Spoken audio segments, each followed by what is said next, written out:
My name is Henry Morales, and I used to believe that family meant everything. That belief unraveled one December evening in my son's living room, beneath a 12-foot Christmas tree I'd paid for. "You're not coming this year, Dad," Ethan said softly, as if that would soften the blow. I sat back slowly into his leather recliner, the same one I helped him pick out last spring when Lindsay decided their old furniture didn't match the walls. My hand rested on the wooden armrest, and I glanced at the silk curtains hanging across the bay window, curtains I'd funded when Lindsay claimed the neighbors could see too much. For a moment, I thought I'd misheard. I looked up at Ethan, my only child, the boy I raised with my late wife, Teresa. His shoulders were hunched forward, his eyes fixed on the marble coffee table I'd financed when Lindsay said granite was more refined. "What do you mean I'm not coming?" He sighed and avoided my gaze. "Lindsay's parents are coming in from Atlanta. They asked that we keep it just immediate family this year." I blinked. Just immediate family. I was the last of Ethan's blood. Teresa was gone. My brothers had passed. I'd loaned, gifted, and sacrificed for him in ways I'd never write down. But apparently, Lindsay's parents had a stronger claim on Christmas dinner than the man who signed their mortgage. "They think it would be more comfortable," he added, shrinking into himself. My eyes drifted across the room. The professional-grade stand mixer that Lindsay used once during her brief cupcake business phase. The holiday centerpiece on the dining table from that overpriced boutique she frequented. The framed vacation photos from a ski trip I hadn't been invited to, but had quietly funded. I cleared my throat. "And where exactly would I spend Christmas, Ethan?" His voice dropped. "I don't know, maybe with Aunt Carla, or we could do something a few days later, after the guests leave." After the guests leave. Like I was a contractor scheduled to install the blinds. I stood up, slowly, letting my knees crack beneath me. The room felt warmer than it had moments ago, not from the fireplace but from a flush of something deeper, shame, disappointment, and something else rising fast. "I see," I said, walking toward the front door. "Dad, wait," Ethan called after me. "Don't make this into something." I didn't turn around. "Tell Lindsay's parents," I said over my shoulder. "I hope they enjoy the hardwood floors I nearly lost my house over." I stepped out into the cold Georgia air, the wind biting my cheeks like a wake-up slap. The lights from their manicured home blinked behind me, cheerful and fake, just like the people inside. My truck sat at the curb, the same one I drove to haul the boxes when Ethan and Lindsay moved into this suburban dream. I opened the door and sat behind the wheel, staring at the perfect rows of houses around me. Not one of them felt like it had room for me. My phone buzzed. Ethan again, probably wanting to soften the blow with a few rehearsed lines. I didn't answer. Instead, I turned the ignition and drove home through streets I knew like the back of my hand, streets where I used to walk hand in hand with Teresa, believing that love and loyalty would always be enough. But that man who believed family always came first, he was gone now, and the man driving home in silence wasn't about to be anyone's doormat again. The house was cold when I got home, and not just from the weather. It had been that way for years since Teresa passed and the laughter stopped echoing off the walls. The porch light flickered above me as I turned the key in the door. Another repair I'd put off because every spare dollar had been funneled into Ethan's life. Inside, the silence greeted me like an old friend. No dinner smells, no soft hum of conversation, just the creak of the floor under my boots and the hollow thud of the door closing behind me. I stood in the entryway for a long moment, looking at the framed photo of Teresa on the hallway table. Her eyes still smiled in that picture, the same way she used to when she'd scold me for spoiling Ethan. "He needs to earn his way, Henry," she'd said once, brushing crumbs from her apron. "Love isn't just giving, it's teaching when to stop giving." I'd failed her in that. The heater kicked on with a groan, and I walked into the kitchen, setting my keys on the counter beside a stack of unopened bills. Most were mine, some were theirs. Water bill, property taxes, HOA dues, all forwarded or rerouted when Lindsay's budgeting fell short. Again, I opened the fridge. Bread, mustard, an old jar of pickles. I grabbed the last of the lunch meat. One more sandwich made with groceries bought from my pension while their fridge probably held catered holiday platters. As I chewed, I stared at the drawer next to the sink. I knew what was inside. Receipts, bank statements, the manila folder I hadn't opened in months because I didn't want to admit what I already knew, that I was being used, that I'd become nothing more than a silent benefactor, tolerated so long as the checks cleared. My phone buzzed on the table again. I didn't even look this time. The kitchen lights flickered overhead. Another thing needing fixing. I swallowed the last bite and walked toward my recliner, the one piece of furniture that hadn't come second to someone else's emergency. I eased into it with a sigh, the cushion groaning beneath my weight. I was tired in a way that didn't go away with sleep. Tired of working, of helping, of waiting for some acknowledgement that I was still Ethan's father, and not just the guy who made life a little easier from behind the scenes. The TV remote lay untouched on the armrest. I picked it up, but instead of turning it on, I turned it over and over in my hand. I was thinking, counting, doing the kind of math a man only does when something inside him shifts. Ethan had been in that house for 5 years. 5 years of $2,600 checks sent like clockwork on the 10th of every month. 5 years of just until we get on our feet, and you know how grateful we are, right? 5 years of silence every time I hinted I could use help fixing my porch or replacing the stove Teresa used to bake our holiday pies. I looked down at my hands, calloused, steady. They'd built a small business from scratch, put Ethan through college, carried Teresa through chemo and still signed checks for Lindsay's dreams. But tonight they felt still, like they were waiting. The phone buzzed again. This time I glanced. Lindsay. Of course, I let it go to voicemail. Then I stood, walked back into the kitchen, and pulled open the drawer. The manila folder sat heavy in my hand. I opened it and saw the truth laid out in ink and numbers. Transfer confirmations, loan agreements, receipts from the furniture store where I'd co-signed so they could upgrade to grown-up furniture. The total crept into view like a slow car crash, over $150,000, and that was just what I could immediately see. No more. I closed the folder, then opened it again, this time with more purpose. My eyes scanned the most recent statement. One line stood out bold: automatic recurring, ACH transfer, Jefferson Savings $2,600 12/10. That was yesterday. The last one. I picked up the phone. It was nearly midnight when I finally placed the call. The glow of the kitchen light reflected off the countertop, casting sharp lines across my unpaid utility bills and the open folder of betrayal that had once masqueraded as generosity.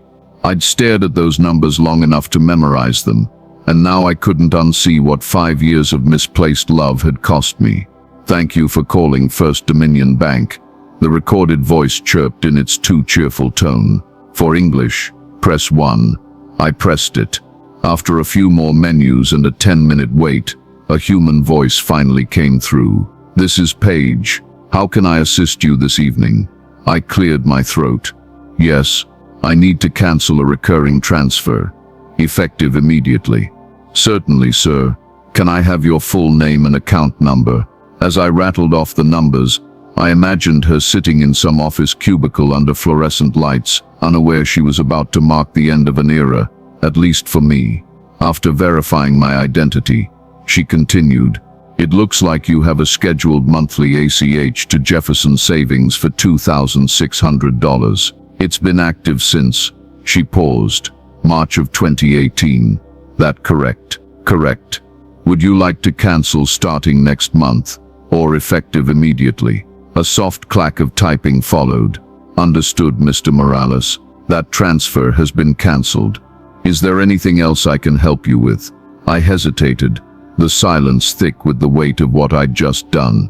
"No," I said finally, voice calm and steady. "That's everything." The line clicked, and I set the phone down gently. Outside, the wind rustled the bare branches in my yard, and a street lamp flickered just beyond my fence.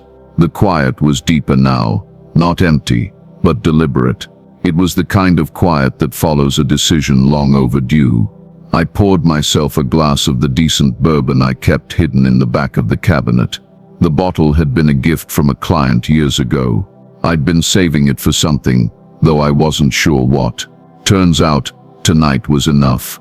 I sat back down in my recliner, glass in hand, and looked around my modest kitchen.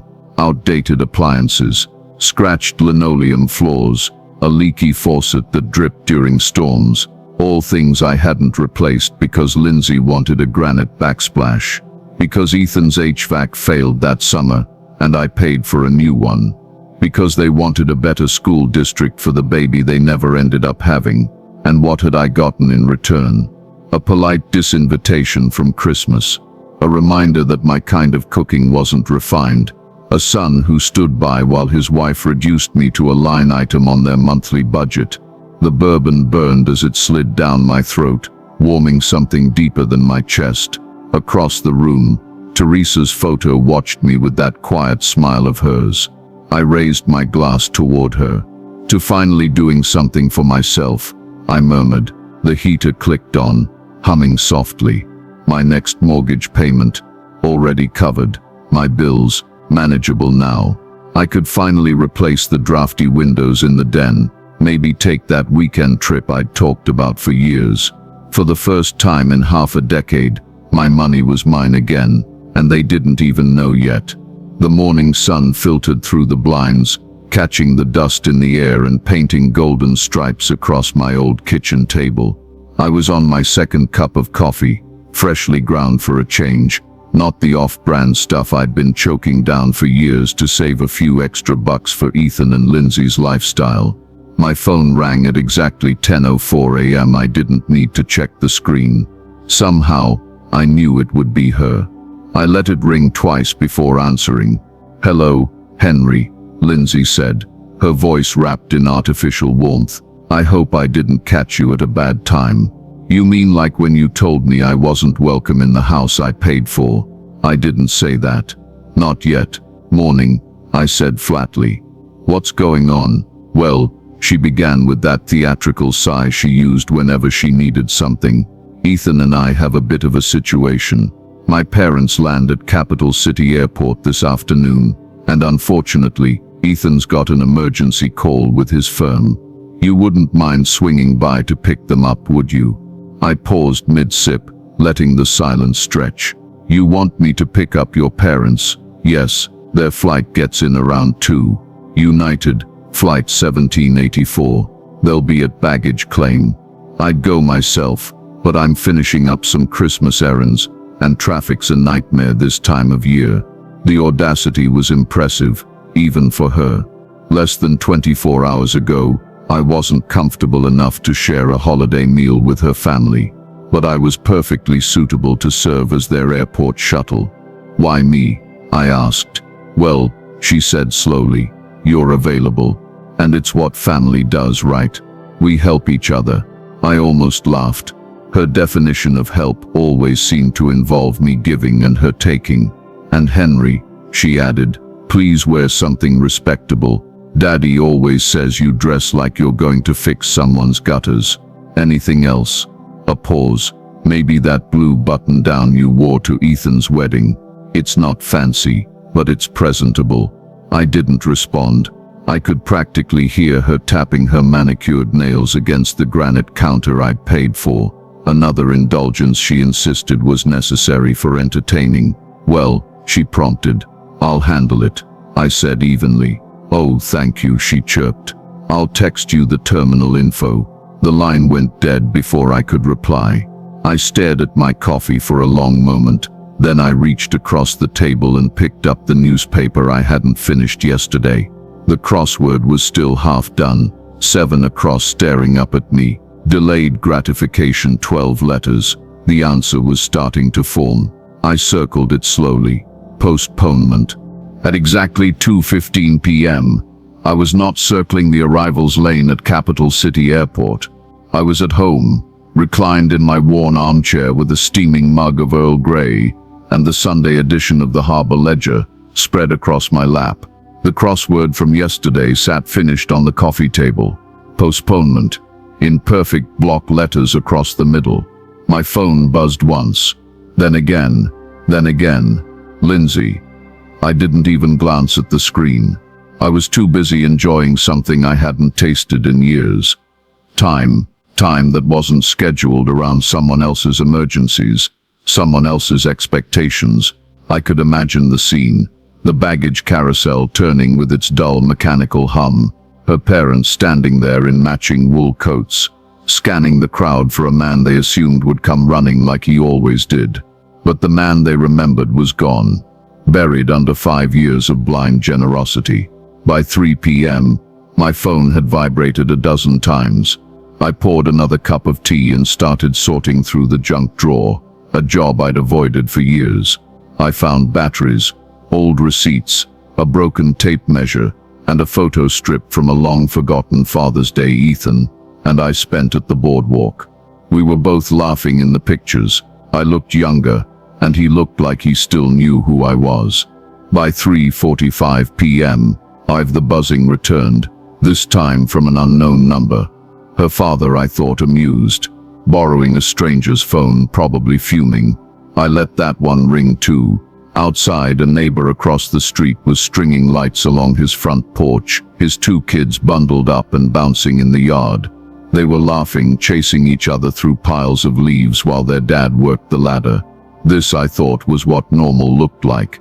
A dad, kids, and a house full of warmth and welcome. Not everyone gets that. Certainly not me. Not anymore. The next round of buzzing came at 4:15 p.m. I was just spooning soup into a chip blue bowl. Tomato, with a grilled cheese crisped to golden brown. Comfort food. The kind I hadn't allowed myself in months because I was too busy pinching pennies to pay for someone else's mortgage. The soup was hot, the cheese perfect, and the growing image of Lindsay's parents standing in an airport garage wondering how their hired help had vanished. It made every bite taste just a little better. By 5 o'clock, the sun had dipped behind the trees and the cold was setting in. The pounding on my front door came loud and sudden, shaking the frame like an approaching storm. I didn't jump. I'd been expecting it. I set down my mug and walked slowly toward the entryway, not hurrying. I already knew who it was, and I had all the time in the world. The banging on the door rattled the frame again, louder this time, less a knock, more a demand. 3 sharp fists, no patience. I peered through the peephole. Sure enough, there they were. Lindsay's parents, Richard and Celeste Whitmore, and Lindsay herself huddled on my porch like a furious royal court demanding tribute. Richard's ruddy face was inches from the glass, jaw clenched so tightly I thought he might crack a crown.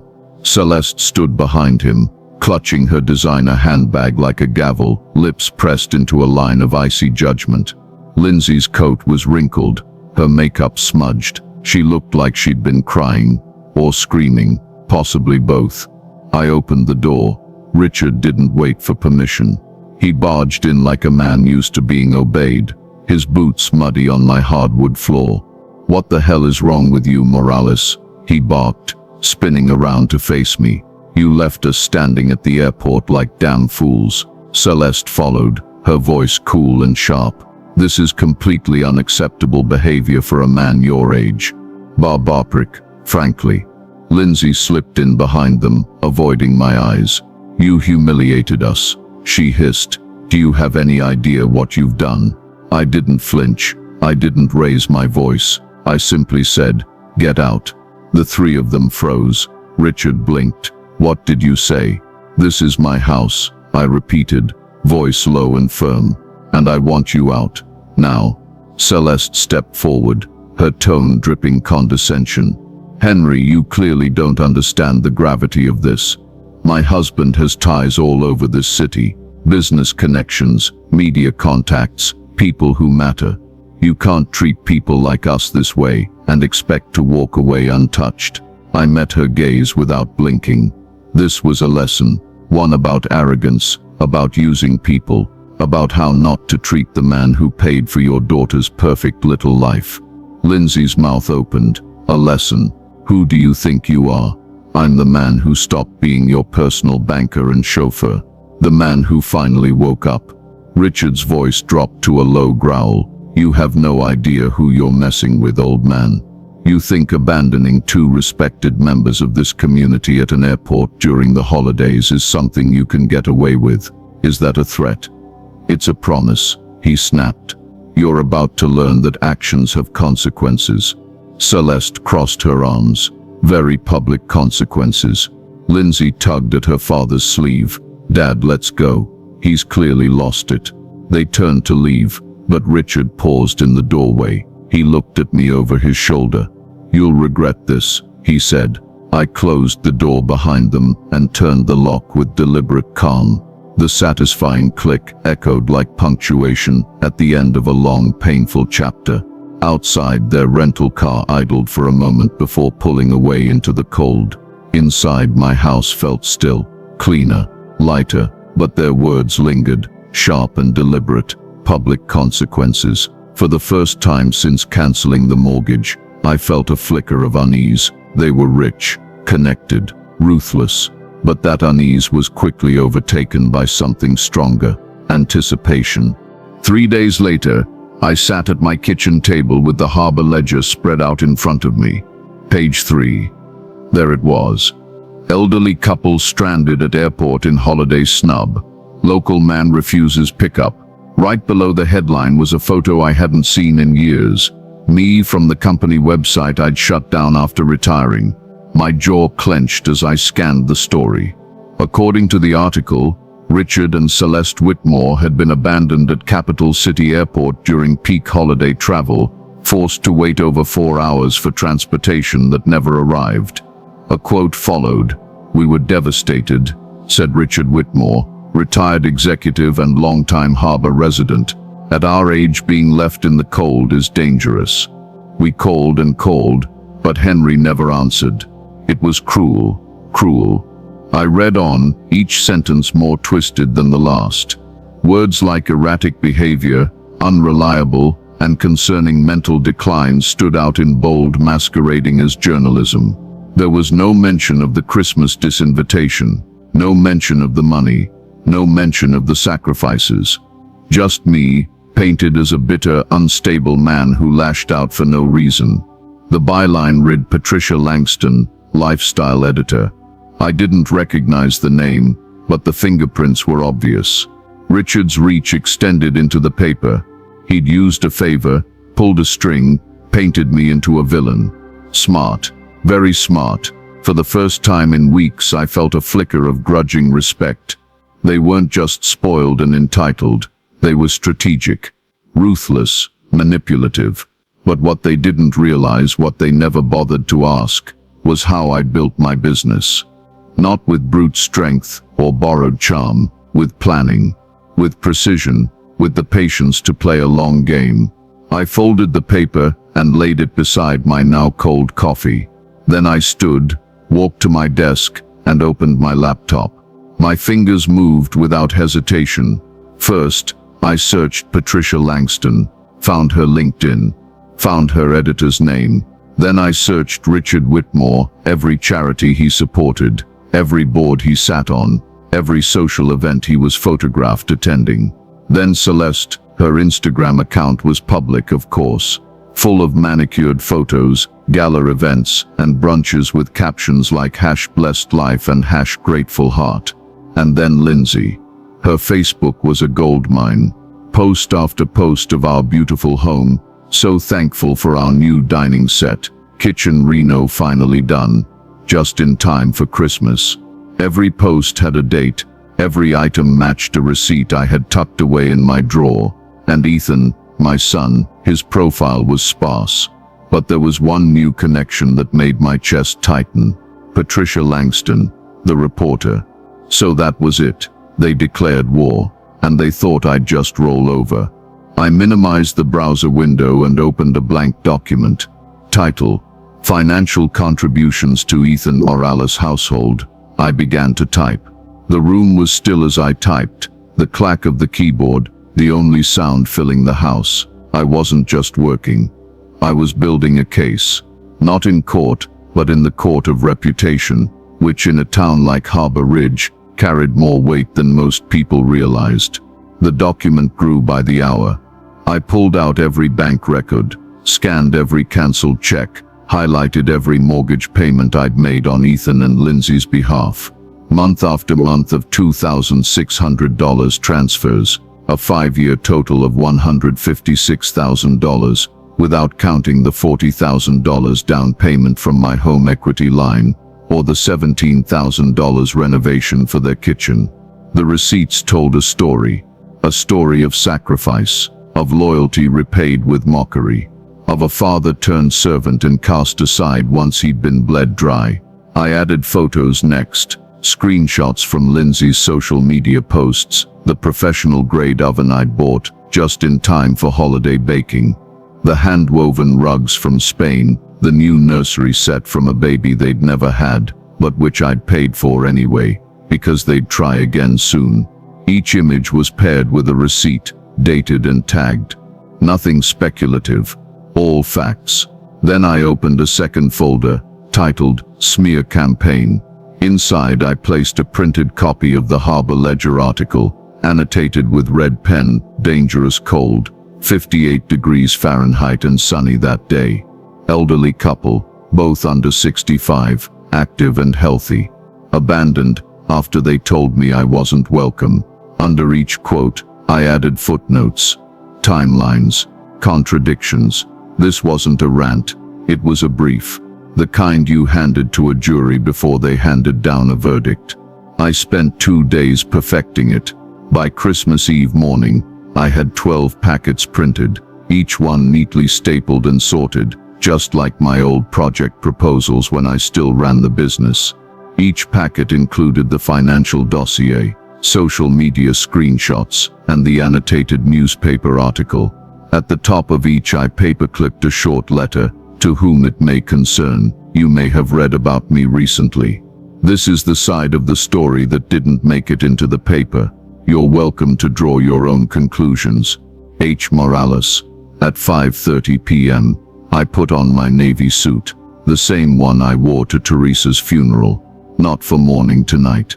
For closure. I loaded the packets into my briefcase. Then I grabbed my keys, stepped out into the cold, and drove across town to where the Whitmores and my son were hosting their glittering, curated holiday feast.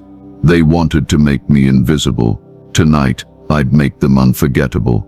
The Whitmore house was lit up like a postcard, every window glowing with warm amber light, every bush twinkling with perfectly timed LEDs.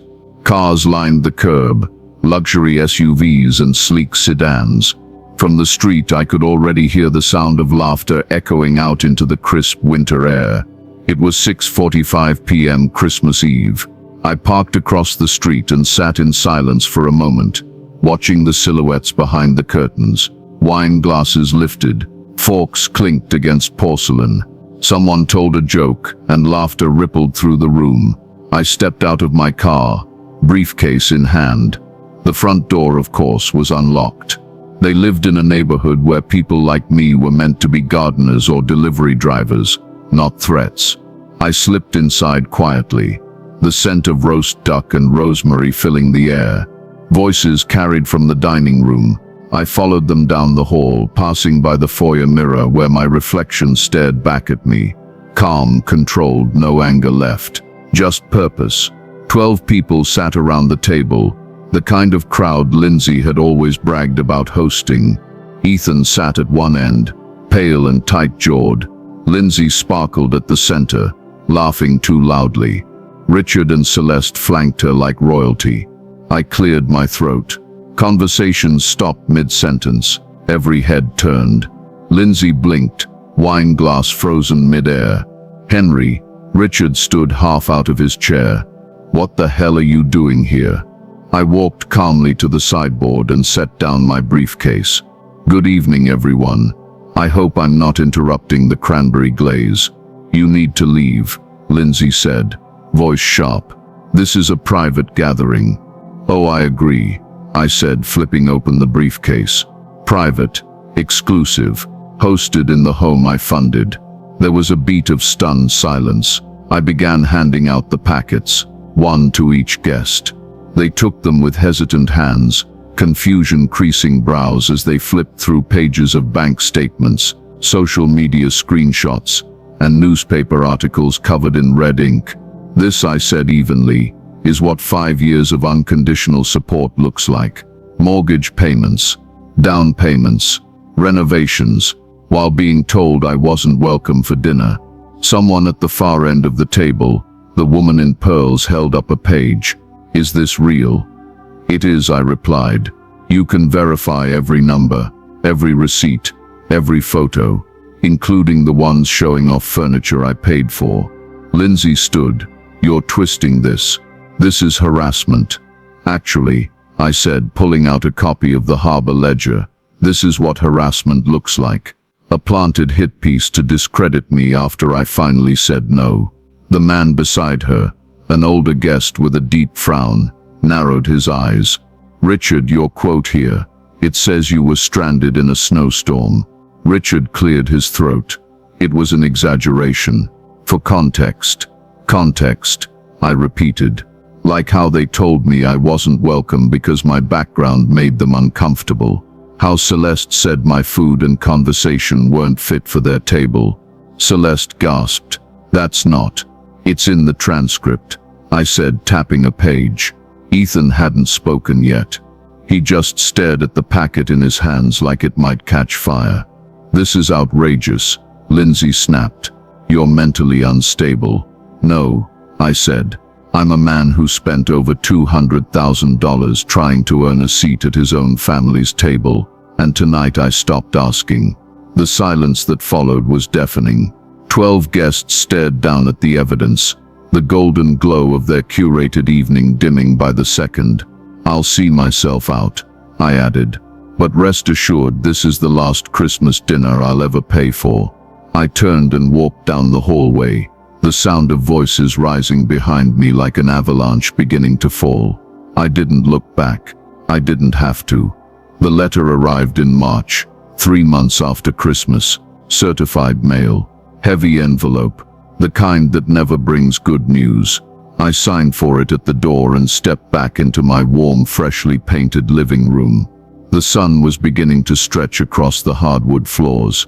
Floors I'd refinished in January with money that for the first time in years hadn't gone straight to someone else's mortgage. I opened the envelope slowly.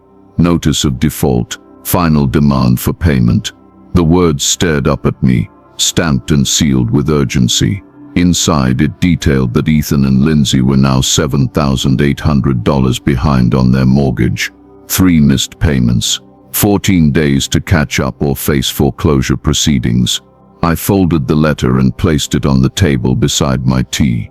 Interesting, I thought, but no longer my problem. My phone had been ringing off and on for weeks. Unknown numbers, blocked numbers, numbers I'd long since stopped answering. Even Ethan had left messages, his tone changing with each one. First defensive, then regretful, then desperate. I never called him back, until he showed up.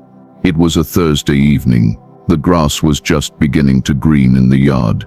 I was finishing a puzzle by the fireplace when I heard the knock, soft, hesitant. I opened the door to find my son standing there, wrinkled suit, hollow eyes, hands tucked in his coat pockets like a boy caught in the rain without an umbrella. "Dad," he said, barely above a whisper.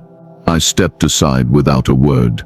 He entered slowly, his eyes scanning the room like he hadn't been there in years. And he hadn't. Not really. The furniture was new, the appliances updated. The warmth of the space wasn't just from insulation, it was from the absence of obligation. "You've fixed it up," he said, voice quiet. "Mortgage-free living'll do that," I replied, settling into my recliner. He sat across from me, perched on the edge of the couch like he didn't belong there. "We're losing the house," he said. "I guess you figured that out." I nodded once. I didn't know what they were planning. The article, the dinner, the lies. I didn't know until after. You didn't ask either. He winced. I should have stood up for you years ago. Yes, I said. You should have. Silence hung between us for a long time, broken only by the distant hum of a lawnmower 2 houses down. I made a mistake, Ethan continued, voice cracking. I chose them. I let Lindsay and her parents decide what kind of man you were, and I was wrong. I looked at him long and hard. This was my son, the boy I'd taught to ride a bike, taken fishing every summer, held during hospital visits and high school heartbreaks. Now he was just a man who'd let me be erased. You didn't lose me, Ethan, I said quietly. You gave me away. His eyes watered. Is there anything I can do to fix it? I stood and walked to the mantel, where Teresa's photo sat beside a newer one, me with Rosa, my late sister's daughter, and her kids at Easter, real family. People who never asked for a dime, and always had a seat at the table. You can start over, I said, turning to him. Like I did, his eyes followed mine to the foreclosure notice on the side table. I can't afford to keep it, he admitted. Then don't. What about Lindsay? That's your marriage, I said, not my mortgage. He lowered his head. You really won't help us. I helped you for 5 years, I said. What you do next is up to you. He nodded slowly and stood. Thank you for being honest. As he walked toward the door, he paused. For what it's worth, when you walked into that dinner and stood your ground, I was ashamed, but also proud. I met his gaze. Good. Maybe there's hope for you yet. He left without another word. I sat down, poured myself a glass of the good whiskey, and looked out the window at a world that finally felt like mine again. Spring arrived in full bloom that year. Dogwoods and cherry blossoms painted the streets of my neighborhood in soft pink and white, the air tinged with pollen and a quiet promise of renewal. I hadn't felt this kind of peace in years. Not since before Teresa got sick. Not since before I signed that first transfer to Ethan's account. I spent my mornings on the porch now, sipping good coffee and watching neighbors walk their dogs or jog by with earbuds and focused faces. Some waved, some didn't, but none of them expected me to pay for their lives. That alone was worth more than all the holidays I'd been excluded from. The house, now properly mine again in every sense, had started to feel like a home. I'd repainted the living room, replaced the cracked bathroom tiles, even installed a proper ceiling fan in the guest room. The little things, the ones I'd ignored for years, were slowly being restored, and the silence that once felt so heavy, now it was restful. One Saturday morning, as I was organizing my tools in the garage, my phone buzzed. It was a message from Rosa. Dinner Sunday. The kids want to show you their school projects. Don't be late, Uncle Henry. Lon. I smiled and typed back. Wouldn't miss it. Rosa had been a quiet constant during the storm, never prying, never judging, just there, present. Her kids had started calling me Uncle H after one Christmas where I brought them hand-carved wooden puzzles instead of gift cards. That dinner had been warm, messy, full of laughter, not a single granite countertop in sight. Later that day, I stopped by the hardware store. The cashier, a man about my age, nodded at me. Haven't seen you in a while, Henry. Back on the tools, back to building things that last, I replied. He smiled. That's the way. As I drove home, a thought settled in my chest like a stone finally finding its place. I hadn't lost my family. I'd just mistaken who they were. The people who showed up without conditions. The ones who wanted nothing but my presence, not my money, not my silence, not my compliance. That was family. Everything else, just expensive theater. And I was done buying tickets. The week before my 63rd birthday, I sat on the back porch with a glass of bourbon and a book I wasn't really reading. The air was warm, thick with early summer smells, fresh-cut grass, charcoal drifting from someone's grill, the faint sweetness of blooming lilac. A breeze rustled the leaves overhead, and the world felt, for once, like it had slowed to match my pace. Inside the house, the radio played soft jazz in the background, not because anyone needed entertaining, but simply because it made the silence more elegant. The doorbell hadn't rung in months, not for last-minute errands or emergency bills or passive-aggressive requests wrapped in fake gratitude. My phone didn't buzz at odd hours with demands. The quiet was earned. I thought about Ethan now and then. He never called again after that last visit. Maybe he was ashamed. Maybe he was trying to fix what he broke. Maybe he was just learning how to stand on his own feet. Finally, I didn't hate him. I'd forgiven him long before he ever knocked on my door that spring evening. But forgiveness wasn't a reset button. It wasn't a blank check. It was a door you could knock on, not a hallway you could waltz down like nothing had happened. And the truth was, I didn't miss the dependency. I didn't miss the guilt, the manipulation, the empty apologies that only came when the money stopped flowing. What I missed, what I mourned, was the idea of who Ethan could have been. But that idea was gone, and so was the man I used to be. I was something else now. Someone quieter, yes, but stronger too. Someone who understood that legacy isn't built by how much you give, it's built by what you refuse to lose. I finished the last sip of bourbon and leaned back in my chair. Across the yard, Rosa's kids were chasing fireflies near the fence, their laughter bubbling into the dusk. Real family. No games, no conditions, just presence. That's all I ever wanted. I looked down at the newspaper resting on the table beside me, an op-ed about rising interest rates and mortgage stress in Harbor Ridge. I folded it neatly and placed it aside. Not my mortgage, not my stress, not my story anymore. The ticket to that old life had been expensive, but I'd finally learned the truth. If the people in your life require payment to treat you with kindness, you're not a guest at the table, you're the check. And I was done picking up the tab.